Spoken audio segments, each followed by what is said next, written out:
Chris of Inspired Body Transformation here, and I'm going to take you through our full 12 steps that we go through with our clients when we're looking at weight loss. So the very first thing that we do is we set goals, because they are so important to do.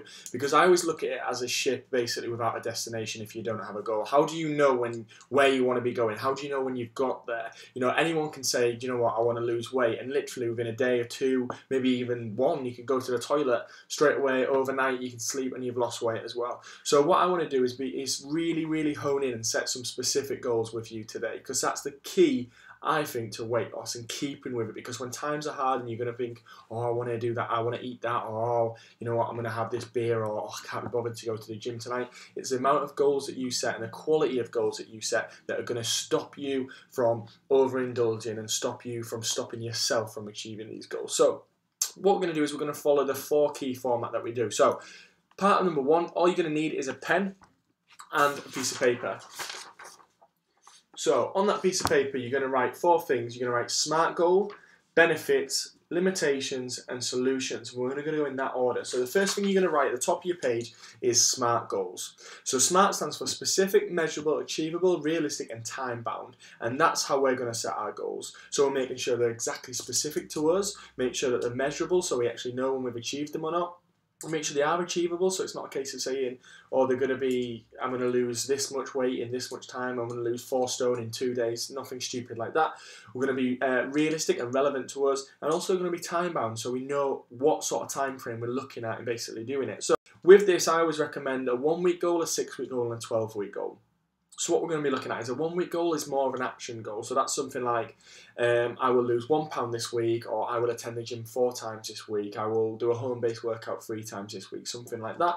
Then we've got a 6-week goal, and that's where with stuff like, I will lose £1 per week, so therefore on week 6 I will have lost, you should know how many pounds, looking at around £6 half a stone. So what we're going to do from there is basically have a look at our 12-week goal. So we always set 12 weeks for our weight loss courses, because that's the amount of time it takes for people to basically embed new habits. And that's what we want. We don't want people to lose weight quickly and then be in a position where they do with most diets, where they just put it straight back on. So what we're looking at basically, like I say, is a 1-week, a 6-week, and a 12-week goal setting session. So on your week 12, that can be stuff like, I will lose 1 stone in 12 weeks. I will drop 3% body fat in 12 weeks. Stuff like that. I will fit into my size 10 dress that I've never fitted in ages. I will go down 2 belt buckle sizes in 12 weeks, that sort of stuff. So that's what we're really looking at when we're going through this. So some things to consider while you're doing it. So start writing these SMART goals now. Anything that's coming into your head, you can always pause this if you need more time, but some things to consider while you're writing these SMART goals are stuff like, what will you look like, what will you be hearing other people say about you, what weight will you be, as I've mentioned, how will you be feeling about that? What will you be hearing people saying about you?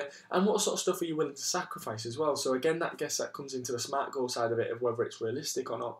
So are you willing to actually step out of maybe your comfort zone of always going having a chippy dinner on a Friday or something like that? Or are you willing to stop going to the pub after work and having 2 or 3 pints? What sort of thing are you willing to do? Find gym time, things like that. So that's the sort of stuff that you should be looking at. So remember, what will you look like? What weight will you be? What dress size will you be? What jean size will you be? How will you feel? What will you be wearing? What people will be saying about you? That sort of stuff. So like I said, I'm going to move on to number 2 now, which is the benefits. But if you need any more time, just pause this and take your time to do so. So with the benefits, this is such a crucial part of setting goals, and one that most people overlook. And it's because what we want to do is we want to try and set goals and make them as positive as possible. We don't want to set goals for the sake of fear. Or I often say, okay, so you want to lose 1 stone in 12 weeks, 2 stone in 12 weeks. Why do you want to do that? And they say, oh, because I'm going on holiday in 12 weeks and I don't want to look like a beach whale. And that's a negative reinforcement. And what we want to try and do is be as positive as possible. So that the whole time when you're setting these goals, think positive. So think about, like I say, getting into that piece of clothing that you love doing it. So make it as positive as possible. I'm going on holiday in 12 weeks. I want to feel and look amazing. Stuff like that, that's what you're looking for, the benefits. I want to be able to run around and chase and play with my kids again. I want to be able to look in the mirror and be happy with what I see. Things like that. Make it as positive as possible. So what are all the different benefits for you for this? So of your weight loss goal or your fitness goal, what are the benefits that you're going to achieve? So that's number 2, and again, pause this now if you need to. Number 3, we're going to have a look at limitations and challenges. So write on your sheet of paper, limitations, challenges. So this sort of stuff is the stuff that has stopped you from achieving your goal at the minute. So what is it that has either stopped you from achieving your goal or could possibly stop you from achieving your goal as well? So on here, basically, we're looking at stuff like work commitments. We're looking at dietary habits. We're looking at education, maybe in terms of your diet. We're looking at self-worth. Maybe you don't feel like you deserve to lose weight. We're looking at maybe, again, self-worth in terms of, or belief in terms of you've tried and you failed in the past, or you've seen someone do it and you think, oh, that's great for them, but it won't happen for me. We're looking to stuff like, have you got access to any facilities? Have you got access to knowledge? Have you got access to a gym, personal trainer, anything like that? Running shoes, any place you can exercise at home maybe.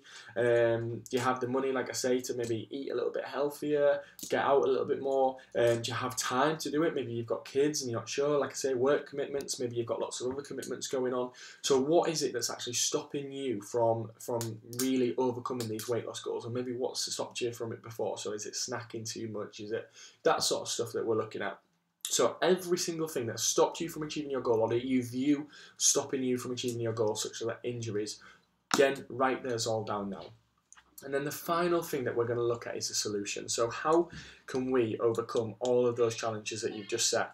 So what we're looking at there is basically stuff like, if you identified the limitation as time and you said, I don't have time to exercise, I don't have time to do this, I don't have time to prepare my food, what you need to do is you need to get your diary out and you need to identify available slots in your diary that can really basically makes such a big difference. If you just stick in your diary 30 minutes here, there and everywhere that you can exercise, it's probably not going to work. But if you specify 3 maybe areas of time where you can slot in a 15-minute, 20-minute or a 30-minute workout and stick to it, don't let anything get in its way, then you will stick to it. So make sure, get your diary and identify at least 3 30-minute slots where you can exercise.